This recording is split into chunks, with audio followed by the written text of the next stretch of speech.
being informed is that our meeting room may reach capacity. So I'm going to go ahead and record this. So I will pass the recording along to Paul at the end of this meeting for anybody who couldn't join or ran out of time. They can watch the recording and still get the information.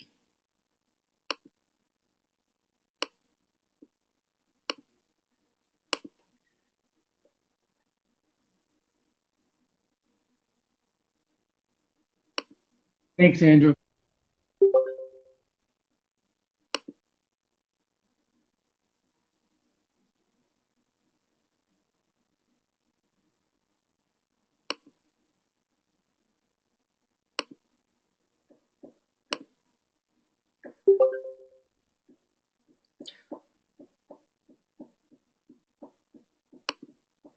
All right, so let's go ahead and get started. As I mentioned earlier, for those who are just joining, my name is Andrew Lombard. I'm with Upland Mobile Messaging. And today we'll be going through a platform training of our Mobile Commons tool.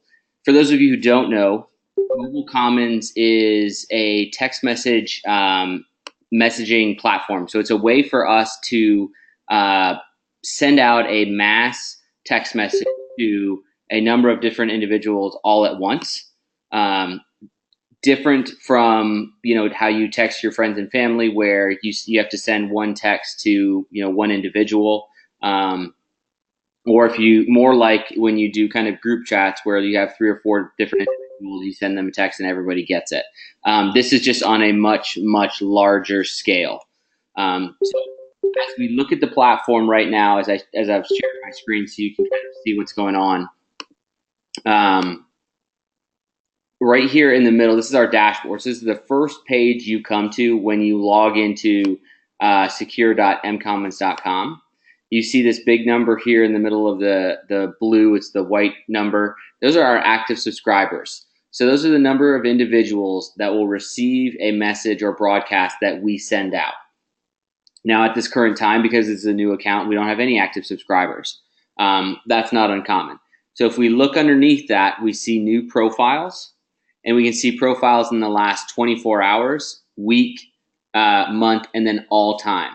So as you see here, Paul has already gone into the platform and done a little bit of work and uploaded your previous list of profiles into the platform, so we can see some profiles already exist.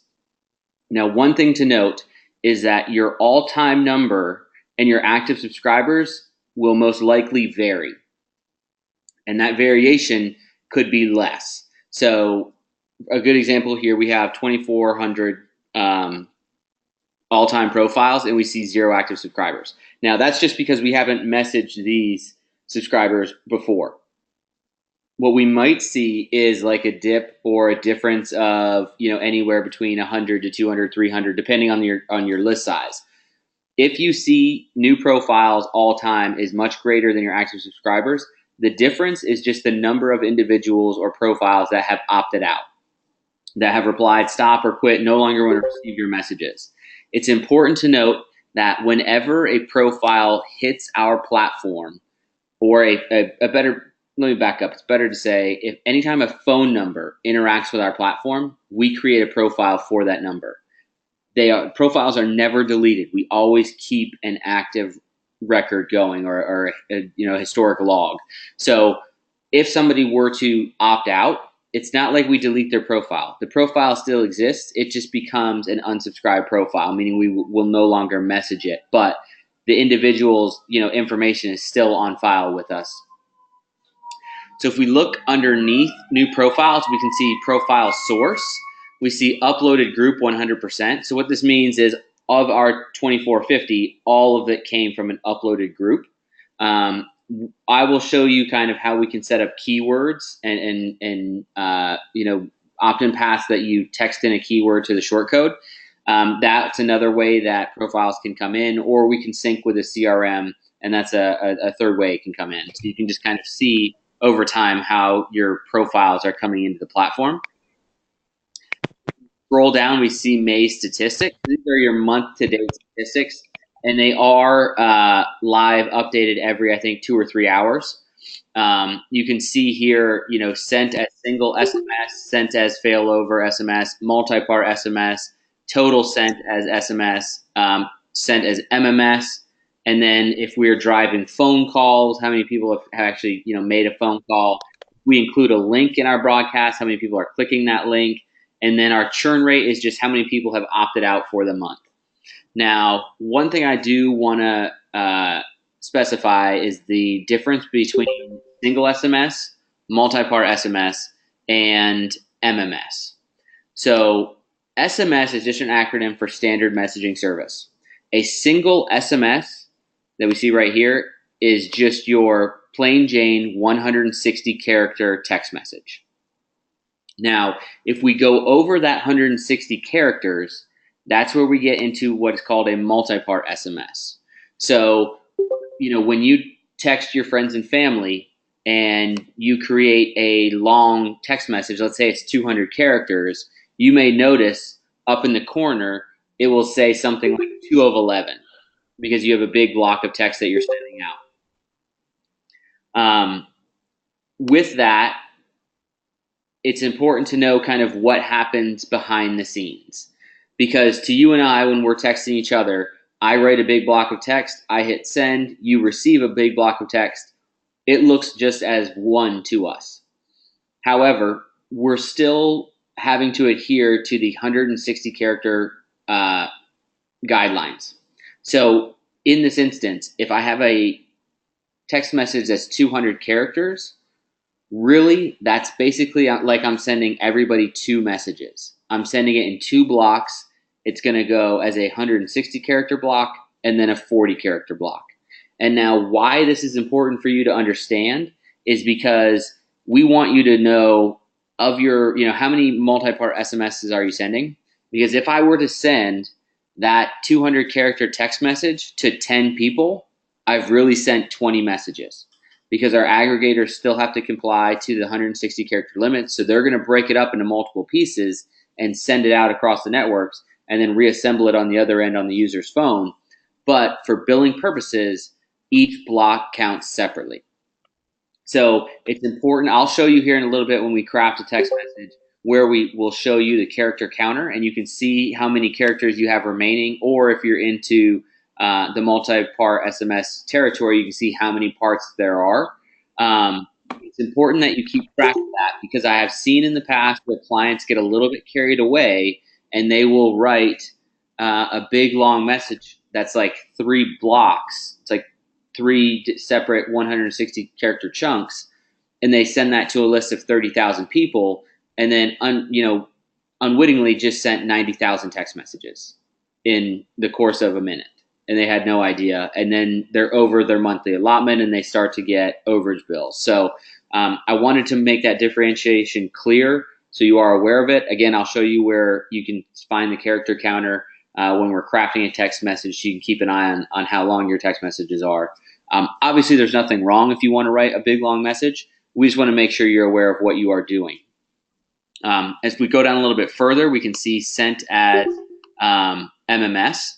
So what this means is MMS is just an acronym for Multimedia Message Service. So this is anytime we attach a picture or a GIF. This is, per the aggregators, this is a completely different type of message. So therefore we break it out and show it to you in its own category. It's important to note that not all of your subscribers will be able to receive an MMS message. It really depends on 1, the phone plan that they have, and 2, the type of phone that they have. So it's 2018, 99% of the world has a smartphone, right? But there's still a small percentage that has the older generation flip phone or the old Nokia brick phone that cannot receive a picture message, or they're on a small regional carrier or a prepaid network. Those individuals cannot receive an MMS message. So if we go into the platform and we send an MMS message to all of our subscribers, it stands to reason that there'll be a small percentage of that group that cannot receive the message. So when we send an MMS message to somebody who doesn't have a capable phone or phone plan or network, one of two things happens, and we don't really know which one it's going to be. It's all dependent on the carrier or the phone. Either one, they have no notification, they receive nothing and have no idea we are trying to reach them, or two, they get a message that's just completely blank because they can't receive the image. And so they kind of get confused as to why we were reaching out, and they may unsubscribe. They may reply stop, like, I don't want to get any more messages from you guys because you just send blank messages. I don't want this anymore. Both of those things are bad that we don't want to happen. So here in a second, I'll show you how we can segment out users' phone capabilities, so we can either send them an MMS message if they have a phone that's capable to receive a picture, or we can send them just a regular text message if they have a phone that can't receive an image. And the reason I bring this up is one of my clients is a nationwide restaurant chain, and what they do in this instance is every month they send out a coupon for you to come in and receive, like a free shake with the purchase of a small fry, something to that effect. And every month it's a new coupon. So for the individuals who have an MMS capable phone, they will send that coupon as a picture to those people. Now, for those who don't have an MMS capable phone, they write up the description of the coupon in text format, and will include a link that they can visit on their laptop or desktop computers. Will take them to the picture of the image. So no matter the capability of the subscriber's phone, that organization is reaching out and getting their message to everybody. So it just takes a little bit of adapting, but I'll show you how we can create groups of people who have an MMS capable phone versus a non-MMS capable phone. So no matter what their capabilities are, you can reach them and still get your message across. Now, if we scroll off there, if we look off to the right, we see our calendar of upcoming events. What this is events that we will have. So sometimes we do kind of like webinars with clients that we'll bring on, and the client will talk about their experience with Mobile Commons and how they use the platform. So you can find that very educational. But as you see here, this is usually our biweekly trainings. So every other Tuesday, we offer platform training. So if at any point in time you get a little bit rusty in the platform, or if somebody new joins your team and they want access, you can have them come in here and watch one of these trainings. They can just click on whichever day works for them and RSVP, and then they'll give a very good kind of base understanding of the platform. If we scroll up further, we see our blog. So these are our 3 most recent blog posts. The reason I point this out is because sometimes we will do blog posts on things that are happening in the industry, as you see here, kind of the mobile industry one-on-one or 101 webinar. You'll have write-ups from different clients and how they use the platform. So it's a good area just to keep your eye on if you want to see how other people are using the platform. That may give you ideas on how you can better use Upland software. If we scroll up a little bit further, there's one more thing I want to show you right now. If at any point in time you have new members join your team and they want access to the platform, or you want to give them access to the platform so that they can go in and start, crafting broadcasts and sending them out, it's really easy to create a new user account. If you see up in the right-hand corner, you'll see my name and a little down arrow that I click on, and a drop-down menu pops below. I just hit company and users, and I can see right now, Paul's the only profile that is created. But if I wanted to create another one, all I would need to do is hit add a user, and then I would just need to input their first name, their last name, and their email address. I can kind of segment out their roles here of kind of the level of access I want to give them. Email preferences if they want to reserve different types of alerts versus others. And then the last thing I need to do is input a password. Now the password can be whichever you choose, because as soon as we hit create, it's going to send an email to the email that we've inputted here, asking them to log in and personalize their password. So it's really quick and easy to create a user account for new members of your team or existing members who now want access to the platform. And one thing to keep in mind is you can have as many user accounts as you want. There's no fee or anything associated with adding more user accounts. So with that said, I'm going to move right along into campaigns, which is kind of the root of how we send broadcasts. I will ask, and I'm sorry I didn't mention this earlier, if we could hold all questions to the end. I want to get through the platform and all the different functionality and save time at the end for questions. And if we don't get to your question, feel free to reach out to Paul, and he'll be able to answer them for you. So moving right along, if we look off to the left here, we see 4 icons, and this is kind of our main menu that is on every page. Obviously, we have our home button for our home menu, and we see the dashboard, which we're on right now. But what we want to focus on is text messaging. So if we look underneath the home icon, we see our chat bubble. If I click on that, it takes us to text messaging. And now we want to go to campaigns. So you'll see here, there's 2 campaigns already created. One thing to note is kind of what is a campaign. So the best way that I can describe that is a campaign is a content vertical, right? So it's going to be kind of the similar message that you want to send broadcasts out for. So a campaign could be a local union could have its own campaign. You could have a campaign for internal organizing, and then another campaign for your smart army, things like that. You can have as little or as many campaigns as you want. There's really no right or wrong answer how you set this up. You could have a campaign for each region, kind of however you see fit. But it's a good way to think about it. It's just kind of like a content vertical. So if you're going to be sending out a lot of messages around organizing, maybe organizing deserves its own campaign. Now, if we wanted to create a new campaign, you could do so by hitting coming off to the right under campaign actions and hitting new campaign. And all you need to do is give it a name and a description and hit create, and you'd have a new campaign. I'm not going to do that right now just because we have 2 that are already created that we can go into. One thing before we go into campaigns that I think is very important to note is if we look at the top here, we see our master campaign. I don't ever recommend sending a broadcast out under the master campaign. The reason being is all of our subscribers will fall under the master. And as you can see, we could have a subscriber to one campaign who's not subscribed to another. So maybe they're subscribed to our Smart Army campaign, but not to our internal organizing campaign. If I were to send out a text message under the master campaign, everybody gets it, and it may not be applicable to them. Number 2 is from reporting purposes, it's going to be impossible for you to track the progress and kind of success of that broadcast, because if everything's going out under the master campaign, all the reporting statistics roll up into one. So you really can't segment out any type of reporting.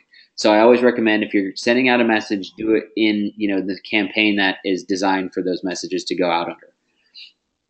So for this instance, we'll just take a look at our temporary campaign that I've set up. And as you can see here, we're now on the kind of campaign homepage. The first thing that we need to create, which I've already done just to reserve some keywords I didn't want taken before we could get you guys up and running, but was to create an opt-in path, right? Because now that we have our campaign created, we need to create a way for individuals to join this campaign. And you can do so by, if we look off to the right, we have campaign actions. You can just hit new opt-in path. Now we can give this opt-in path any name that we want. This name is internal. So anytime we name a campaign, an opt-in path, or a broadcast, it's all internal naming that nobody else will see. Our subscribers won't see it, so we can call it, whichever we like. For this instance, I'm going to keep it as texting a keyword to our short code, which is 21333. We have other options though. So we can use something like a web form or a CRM sync. So with our web form, what we do is we create a HTML code snippet that you can go ahead and paste on any web page you choose, that would basically have like a sign-up sheet. And people can input pieces of information that you can specify. So it could be their name, their email address, maybe their zip code, their phone number, and they hit subscribe, and they automatically get a message and are subscribed. This is really a great way to do mobile signups if you're at an event, whereas the old way was you have a sign-up sheet and people fill out the information and then you reach out to them that way.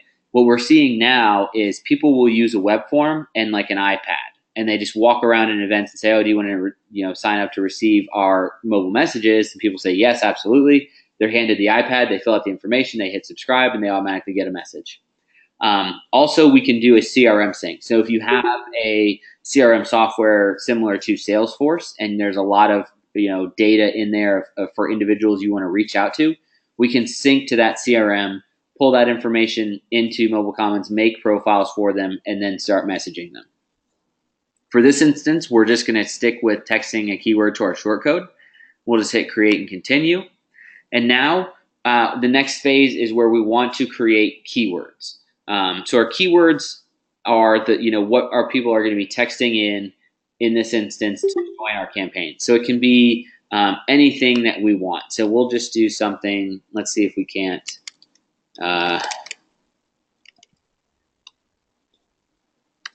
We see Andrew's test is available. So I hit add. Now, in this instance, mine is 2 words. So maybe I want to space it out. And I see, I put a space in there. Some things to keep in mind about keywords is they're not case sensitive. So even though I've capitalized Andrew, they could text in lowercase a and they'd still join. I could create the keyword as all uppercase. They could text it in all lowercase. They'll still join. Another thing to keep in mind is homophone. So how somebody might audibly hear our keyword. So depending on how we're going to be advertising, we may want to think about how we are spelling our keyword. And what I mean by that is if we look off to our example here in the corner, let's say I own a barber shop and I want to advertise on radio that if you text in hair to our short code, you get a $5 off coupon for your next haircut. Now, if somebody hears that on the radio and they type in HARE, are they wrong? Technically, yes, but really not. It's still hair and hair. They might have just audibly heard it different and typed in a different variation of spelling. So in this instance, we might want to add that in as an extra keyword just to cover our basis.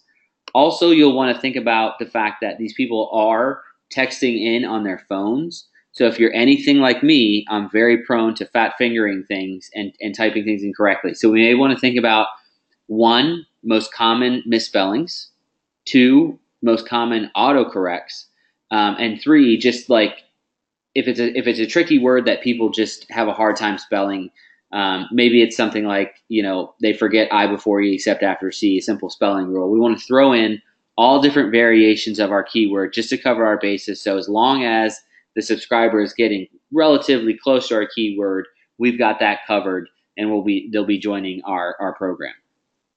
But once we have our keywords picked out, we can just hit continue. And now we're into the area that we craft our message. So as you can see here, this first gray bubble, kind of text bubble, we're anticipating the subscriber is going to be texting in to our keyword. And so we want to craft a message back to them. So if we click in here, we can now see we have the opportunity to write something. It's important to note that for compliance reasons, the first time we ever reach out to anybody, we have to have reply stop to quit, help for more information, message and data rates may apply. And then it needs to be in there about once a month thereafter. But the first time we reach out to people, this needs to be in here. So this is since this is an opt-in path, and we're going to be people are going to be the first time we're going to be interacting with that individual, we need to keep that in there. But all this other space, we have to play with. So I could just say something like,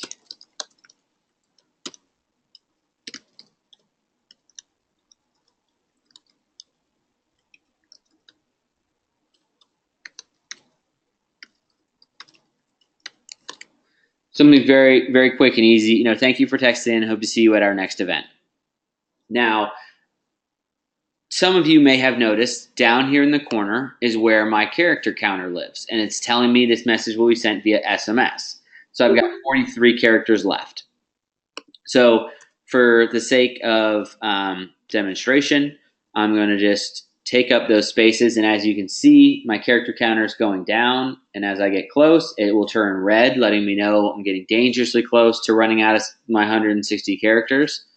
And then once I go over, you'll notice it switches to now I have over 1,400 characters left. I'm sending out as a multi-part, and I'm sending 2 parts of a possible 11. So in this instance, if I was to send this to 10 people, I really just sent 20 messages because this basically is now 2 messages because of my character length. So I just wanted to make sure when you are crafting messages, this little corner down here, it's telling you how many characters you have left, the type of message that you're sending out. If it's multi-part, how many blocks you're sending is very important to keep an eye on. So I'll just go ahead and get rid of this. So one other thing you may have noticed is that as soon as I clicked into this text box, I had a submenu pop off to the side. And this is kind of us telling the platform what we want the message to do. So in this instance, we're just going to have it be send a message, just very plain and simple. Other options that we have is we can ask the user to call in. That triggers our mConnect feature, and that is a way for us to use the platform to either target calls to a number. So maybe we want our subscribers to be calling a certain politician. We can put in that politician's number, and any action that the subscriber takes will trigger a phone call to that number. We can also set it up for them to reach out to their either state or federal representative for their state. So we could have a nationwide campaign where we're asking the subscriber, type in your zip code so we know which representative we need to get you to, and you can kind of voice your concerns. And then the third thing we can do there is build out a phone book. So maybe we have multiple numbers we want these people to be reaching out to. We can build out a phone book, and it's kind of like a round robin. The next available number we'll have that person reach out to or call into. Another thing we can do is trigger an MData. And MData is just our word of saying kind of it's a database. It's a simple call and response database where we're asking the subscriber to text in a trigger word, and we're matching that trigger word with a corresponding response and sending it back. So one example is we have clients it's a big kind of national company, and they have an MData set up for all their C-level executives to where any employee can text in that individual's name, and it kicks back some interesting facts about that person. So they get to know their executives a little bit better. Another function of MData is we can set it up to be location-based. And what I mean by that is, excuse me, we can have it be like a locator. And a good example is in the 2016 election, we had people setting up polling place locators. So they were asking their subscribers to text in their zip codes, and then we could give them their nearest polling place. So MData is kind of a very cool, unique feature that has some flexibility that you may find useful. Underneath that, we have advertise a keyword. So as I mentioned before, we could run into a scenario where we have subscribers to one of our campaigns, but they're not subscribed to another. So if I go back to my example of owning a barbershop, maybe I own a barbershop on the west side of town.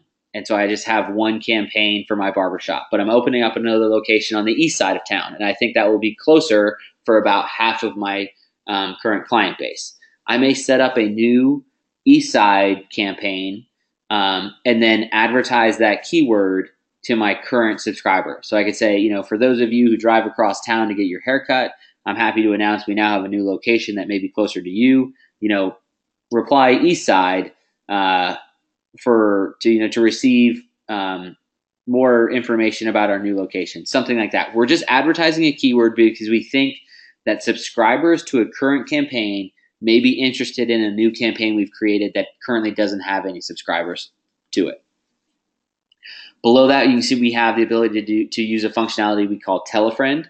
And what that does is we're asking our current subscribers, do you know of anybody who you think would be interested in receiving these messages as well? And what that individual then does is we'll reply back with those phone numbers and we'll reach out on their behalf. So a great example is I could ask Paul, hey, Paul, do you have anybody who'd be interested in receiving my text messages about getting, free haircuts or haircuts at a discount if they reply in with a coupon or whatever?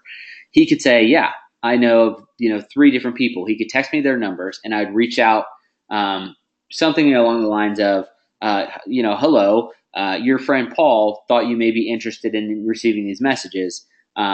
Would you like to receive them, yes or no? If they reply no, or they don't reply at all, we'll never reach out to them again. If they reply yes, then we subscribe that individual and they'll get the messages going forward.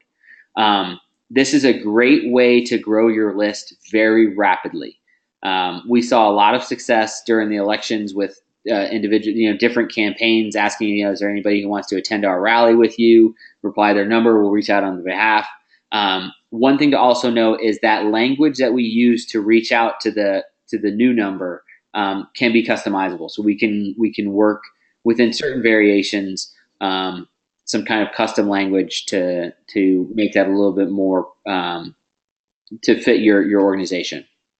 And then lastly is we can ask a multiple choice question. So we can ask them, what's your favorite type of ice cream, and we can say A, vanilla, B, chocolate, C, cookies and cream, whatever, and we can then put in different answers and track in the broadcast report. We can track how many people are replying A, B, C, or D. So if you have a question you want to pose to your subscribers, you can use multiple choice to ask them a wide array of questions and easily kind of track their answers. Also, you may notice if we look down a little bit further, we can save their response. So as I mentioned earlier, anytime a number interacts with our platform, we create a profile for that number. Now, at that time, the only piece of information that we have is the number itself. So we don't have a name, an address, an email, or any of those things. So we may want to ask a bunch of people what their name is. And we may want to save that piece of information because it's valuable, or we want to ask them what their email is, or their zip code, or address, what have you. We can tell the platform, we're asking for their name, so I want you to save their response as their name, and it will save to the name field in their profile. Or I'm asking for their email, so I want you to save their email, things like that. I'll show you a little bit more about that here in a second. But once we have our conversation set up and ready the way we would want, we would just hit save and continue.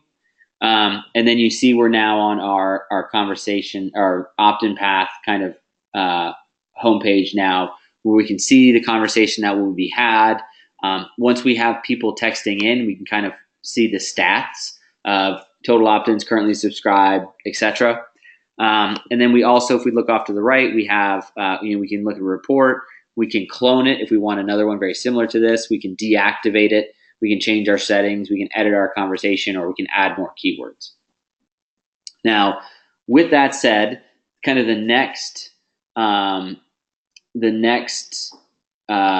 segue into that is opt-in paths are kind of reactive, right? The individual is texting in to us. So the flip side is, how do we proactively reach out to them? And that's with a broadcast. So if I go back to our campaign homepage, what I want to do is schedule a broadcast. So you can see here, I've got schedule a broadcast in the middle of the screen, or I can come up and hit new broadcast.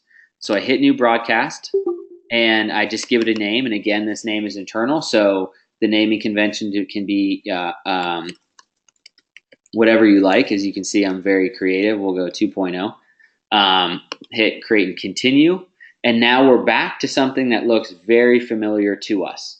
It's going to be that text bubble again. The only difference now is that we don't have the gray bubble up top where the user is texting in the keyword, because we're initiating this conversation. So I always recommend anytime we're starting off a new broadcast, just for compliance sake, better safe than sorry, I'm going to keep in reply, stop, quit, help for more information, message and data rates may apply. But I want to say something a little bit different. I want to say something like, if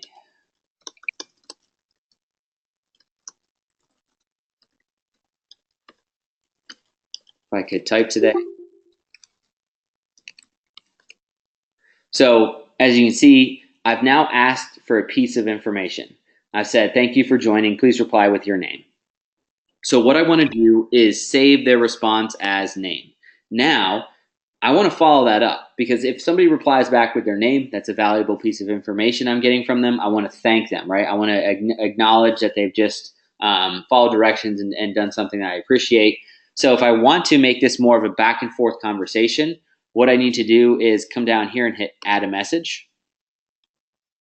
And now that I've from a compliance standpoint, I'm covered with my language up here, so I don't need it in my second message. So I have now the whole 160 characters to play with. So I can say something like, thank you. And now what's really cool is in our platform, we have the ability to use what we call liquid code. And liquid code it has two functions. It can be a mail merge function where we're pulling pieces of the profile into the text message, like a name or an email address, or it can be kind of conditional if-then functionality. And I'll show you what I mean by that here in a second. But in this instance, I'm just going to do 2 curly brackets, first underscore name, and close it off with 2 curly brackets, and say something like, seeing you soon. Very just quick and easy message. But I have liquid code in here. And what you may notice is some things popped up below my character counter, and it's just letting me know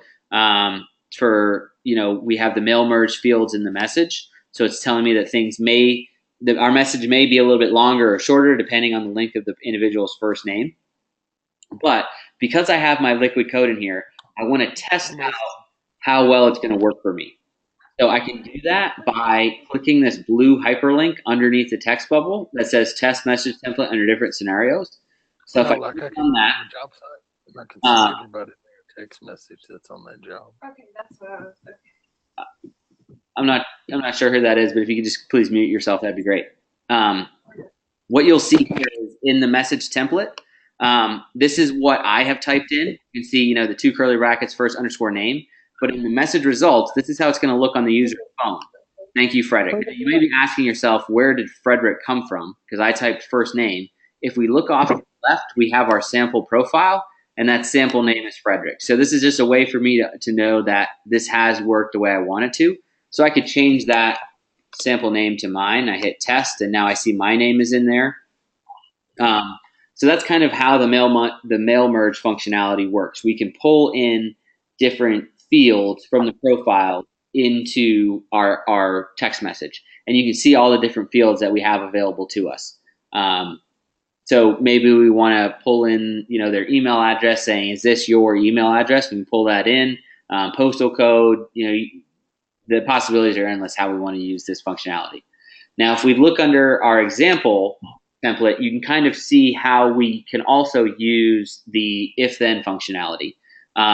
So whereas the mail merge is 2 curly brackets at the front and back, if I do a curly bracket and % sign at the front and back, it will then be our kind of if-then functionality. So this is basically saying, if we have their email on file, we want to tell them we will email you.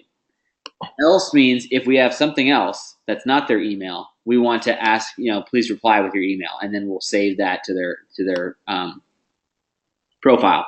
Now, if you want to know more about Liquid, I'm going to show you where you can not only find videos, but more documentation around Liquid, because you can use Liquid in a basic sense, or you can get very advanced with Liquid for your messages. And I'll show you where all that documentation lives.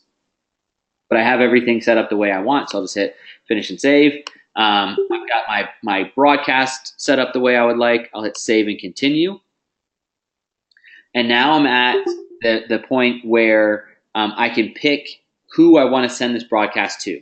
Now, we have the ability to send it to all campaign subscribers, so I could check this text box or this little radio button, and it will send to all of our campaign subscribers. Obviously, right now, we don't have any current subscribers in this campaign. Or I can pick and choose different groups to send it to. So I can click here and I can send it to our all of our profiles of 245, or I have the ability to suppress groups. So maybe I want to send it to all of our campaign subscribers, but I've created a group in the state of Georgia, and this broadcast doesn't apply to them, but it applies to all the other states. I could suppress the Georgia group, things like that. So between with these three different kind of choices we have, you could really make your broadcast go to such a broad array of individuals or a very segmented niche group of people. But once we have this set up, so we'll just click all campaign subscribers for this instance. We hit save and continue, and then we're at the last step with review and schedule. So we just want to look over our text message and we say, okay, yep, this is right. We see Frederick again, blue italicized. That's just letting us know that our liquid is correct. If we don't see a name there, then I know I've screwed something up. I scroll down a little bit further. I'm going to see the recipients that I've chosen to send this to. And then lastly, I can review and schedule. I can schedule this to go out when I want. I can hit send now and it will go right away. Or I can schedule it for a time in the future. So if you're having an event that falls on a Friday and a Saturday, you can schedule it for a time in the future so you don't have to come into the office and write these on Saturday and Sunday or at the end of the day Friday. You can schedule them to go out over the weekend so you don't even have to worry about it.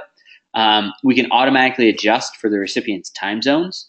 So we can kind of send out messages nationwide to individuals that's going to get to them at an appropriate time. So maybe I want to send it at 9 a.m., right? I'm in the Eastern time zone. If I send it at 9 a.m. and I don't adjust for recipients' time zones, people out in California are probably going to be pretty mad that I'm waking them up. We also have the ability to make this a recurring broadcast. So maybe it's a message that you're going to be sending more than once. Maybe it's every day, every week, every month. We can set up that frequency to run. So you only have to create it one time and make your lives just a little bit easier. We'll just push this out a year. Then we hit schedule and you can see, please read and confirm. You hit OK and you'll be all set.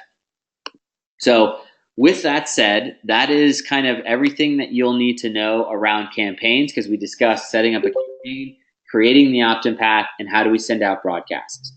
Now I want to kind of segue over to profiles and groups. So if we look off to the left, we have our home button. So I'll hit home and I'm going to look at profiles. We can see all of our profiles are in here. So we can kind of filter this out by all or active subscribers, former subscribers, people who have opted out, sync in when they were first seen, whether they came through a tell-a-friend, an uploaded group, or opted in. We can kind of segment out all of our profile, or all profiles that way. But for this instance, I just want to click on a profile and take a look at it. So we'll do this first one here. And as I mentioned before, the only thing we need to create a profile is the phone number itself. But as you can see, we have other fields that are hard-coded in the profiles that we can collect. And that's email, first name, last name, the full address, city, state, and zip. If we look over here, we can kind of see some very important pieces of information. Created, we know when this profile was created. It was the 25th at 1:20 Eastern time.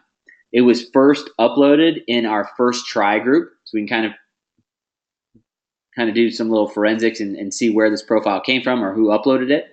We can also see the carrier, if they support MMS, or if they support our third-party kind of sync. Now, you may be wondering, how in the world do we know their carrier and if they support MMS? We know this because when we first get a phone number, we dip the first 6 digits. So the area code and the first 3 of the prefix, we'll pull that information and it gives us the carrier, the type of phone that they have, so we know this person supports MMS, and then it will also give us the normalized address. And the normalized address is just our best guess at their location based off their phone number. So we can see we think this person is in Gardena, California. Now, one thing I will say is if we want to do anything location-based, I always recommend asking for their zip. At the very least, ask for their zip. The reason being is the normalized address is a little bit tricky in that it can be wrong. And perfect example is myself. If we look at my profile, it will tell you my normalized address is New York, and that's where I got my phone number, my cell phone, and I've just kept that number for 15 years, but I now live in Atlanta, Georgia. So it's not my physical location. It's just the location where I got my phone number. So if you want to do anything location-based and you want to know exactly where that person is, I would recommend we at least get the zip. That's going to be our best bet. If we look down a little bit further, we can see custom fields. So maybe we want information that's not, one of these hard-coded fields. We want to create something else. We can do so by creating custom fields. If we look off to the left, I hit my home icon again. I can see custom fields, and I can create a new custom field here. It can be any type of format. It can be a text, date, gender, number, age, yes, no, time of day, anniversary, and we can see off to the side kind of the different inputs. So text format accepts any type of input. Date format accepts any input, even relative words like tomorrow converts it to a date. If it's a gender format, these are all the things that we will accept for male, all the things that are accepted for female, and then we have trans man, trans woman. Number formats accepts numbers or words. So you could type in, one or the letter one or uno or the abbreviations for thousands, millions, and billions. Age format will accept numbers and ages again.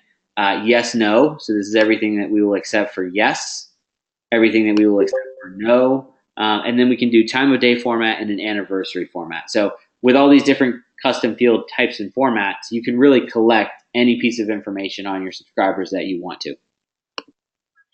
I'm just going to go back to our profile. So now that you've seen a profile and you've seen the information that's contained in the profile, the next thing we want to do is start to group these profiles together to message them maybe on different bases. Maybe we want to message them based on their state or on their representative or what union they're in, et cetera, et cetera. So if I look off to the left again, I click on my home icon, I hit groups, and now we see there's a group that's already in there.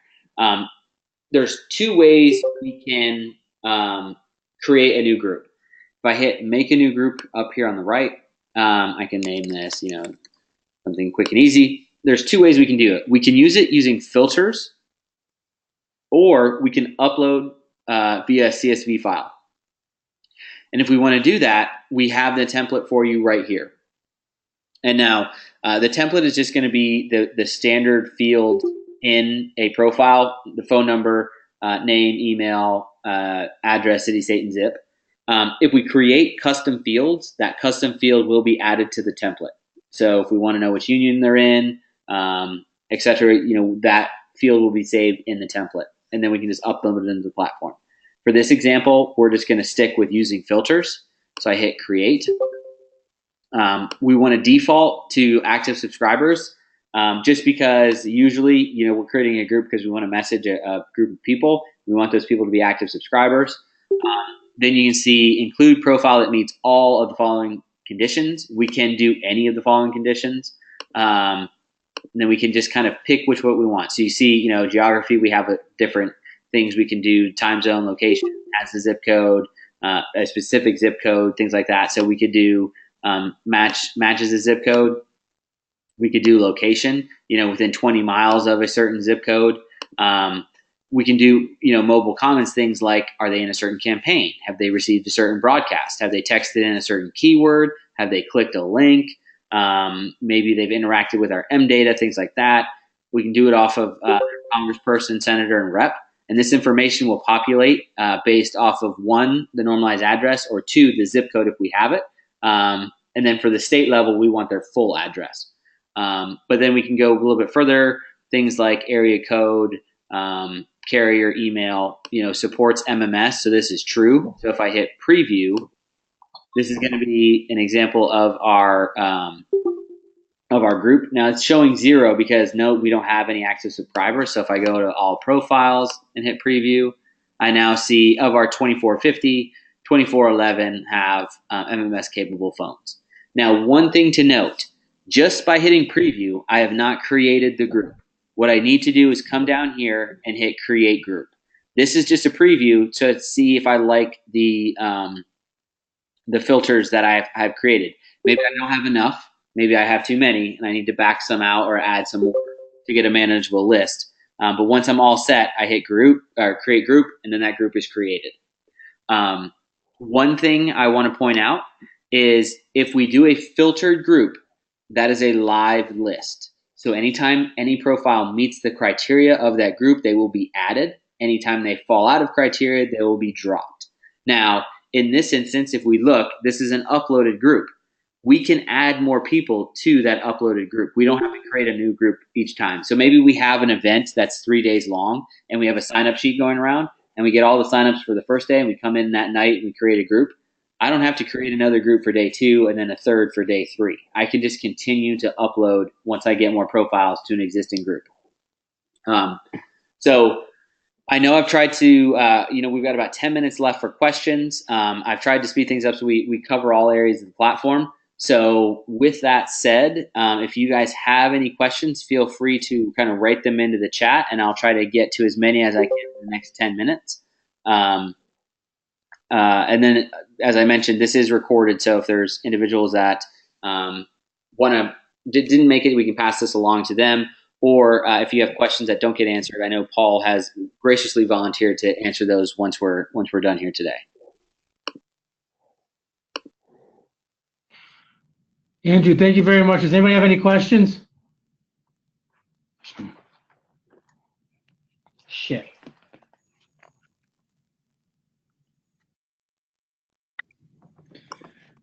Does anybody have any?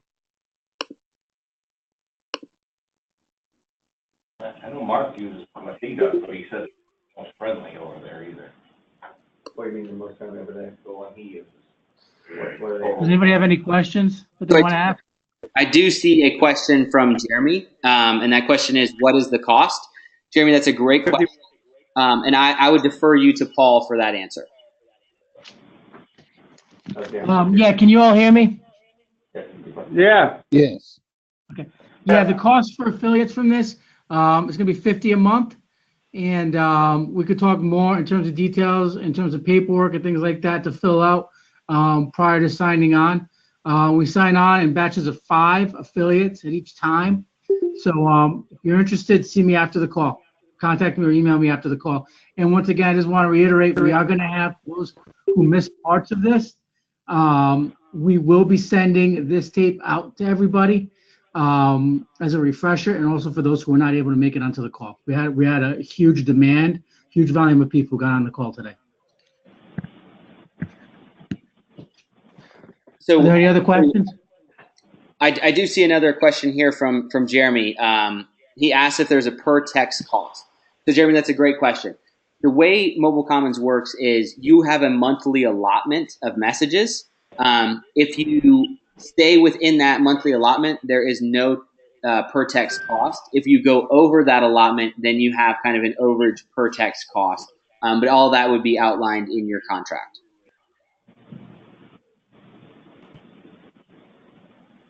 And I'll get you the details on what that will be. Yeah. Another question from Dwayne is, how soon could we get started once we sign up? Once you are signed up and an account is created, you can get started that day. There's really no wait time. Paul can attest that once an account is created, you can create a user, and you can get into the platform and start creating profiles, uploading lists. And I just want to make sure it didn't noise.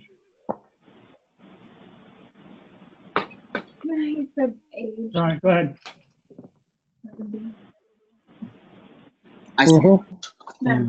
And you'd be 50. Can people mute their phones, please? We're getting a lot of conversations in the background. I see another question from Jeremy. Will that vary from local size? Again, I refer to Paul for that one. As of right now, no. Any confirmation I couldn't think of a better one to go. In the future, don't know. But right now, that's what we're looking at. We'll talk more offline after the call.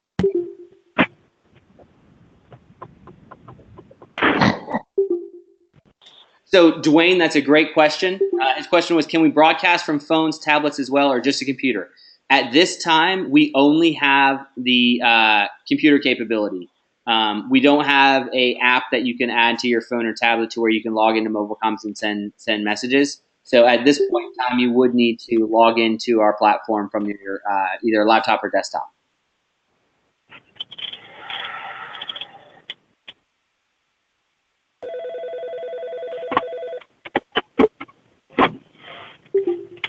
Are there any other questions?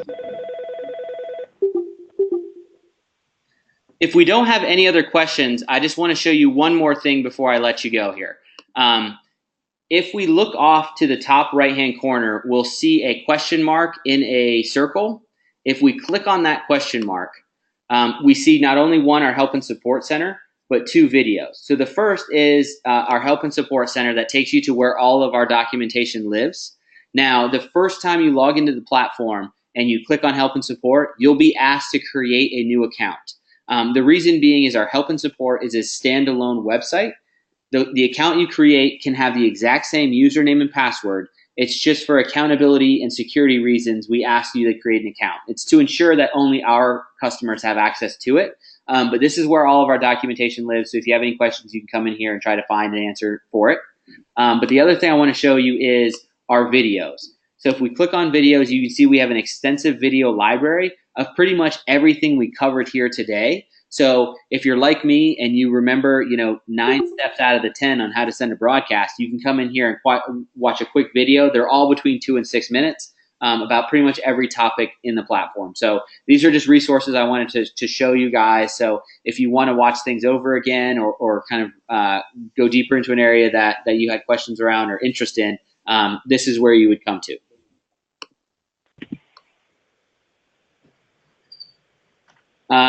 It seems like, Michael, is there a mobile app planned?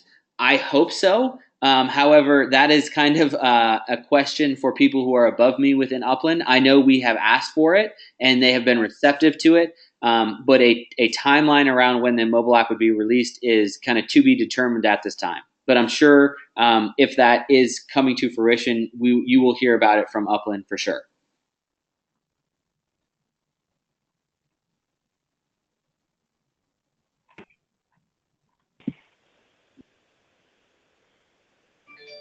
All right, are there any other questions?